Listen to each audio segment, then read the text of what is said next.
Tami made a great point about technology. My take on a lot of that stuff is radio is still king, because I come from the radio world. It pays the most. The most money I've ever made still comes from radio. The old medium, but it ain't dead. It's and mature. It pays almost $10 a play.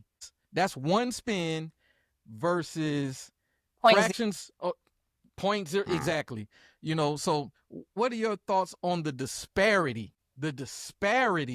of the difference between payouts on radio, physical mechanicals versus everything in the digital realm, and how it's not making sense to the artist? Let's just put it out there, okay? We know that the master is comprised of about 75-80% of the royalties that are going to come in. That other 20-25% that's allocated to publishing is very, very small. So since we're not making money off the CDs anymore, you could imagine how much the royalties have dropped in amount, right? These days, a lot of the independents who are releasing their own music are making more money on the distribution side. As long as they have some type of marketing, you know, they are working their record and things like that, they're able to get, you know, some consistent revenue coming in on the master side.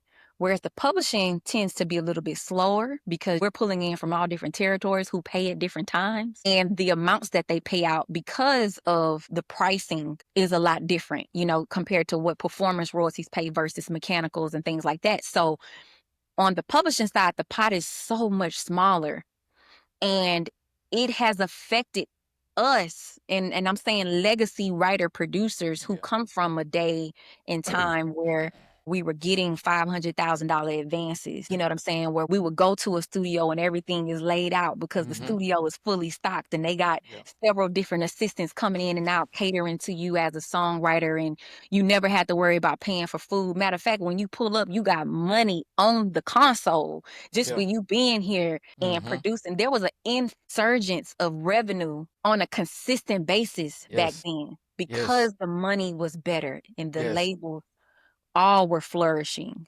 The disparity is now, since the streaming has slashed those royalty amounts, then that means everybody suffered.